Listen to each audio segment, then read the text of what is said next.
AP ప్రభుత్వం అమలు చేయనున్న తల్లికి వందనం పథకం అమలుపై పలు ఊహాగానాలు వినిపించాయి. ఈ నేపథ్యంలో దీనిపై స్పష్టత ఇచ్చింది, మార్గదర్శకాలను జారీ చేసింది. అయితే అందులో పేర్కొన్న అంశాలపైన విమర్శలు మొదలయ్యాయి.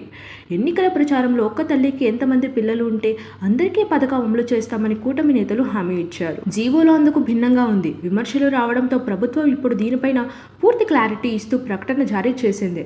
తల్లికి వందనం పథకం మార్గదర్శకాలను ఇంకా ఖరారు చేయలేదని పాఠశాల విద్యాశాఖ ప్రకటించింది.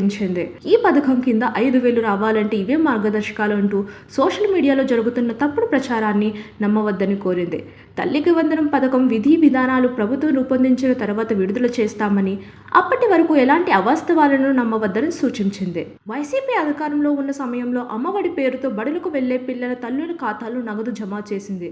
అయితే టీడీపీ హామీ ఇచ్చిన సూపర్ 6లో తాము ఎంతమంది పిల్లలున్నా అందరికీ ఇస్తామని చెప్పుకొచ్చింది. చంద్రబాబు, పవన్ సైతం అదే అంశాన్ని ప్రధానంగా ప్రచారం చేశారు. ఈ పథకం అమలుకు సంబంధించి ప్రభుత్వం తాజాగా జీవో నెంబర్ 29 విడుదల చేసింది. ప్రభుత్వ నిర్ణయం కోసం ఎన్నికల సమయంలో ఒక ఇంట్లో ఎంతమంది పిల్లలు ఉంటే అంతమందికి అమలు చేస్తామని చెప్పి జీవోలో ఈ విధంగా ప్రస్తావన చేయటం పైన ఇప్పుడు లబ్ధిదారుల్లో చర్చ సాగుతుంది. ఎన్నికల హామీని విమర్శించిన ప్రభుత్వ జీవో ఉందంటూ విమర్శలు మొదలయ్యాయి.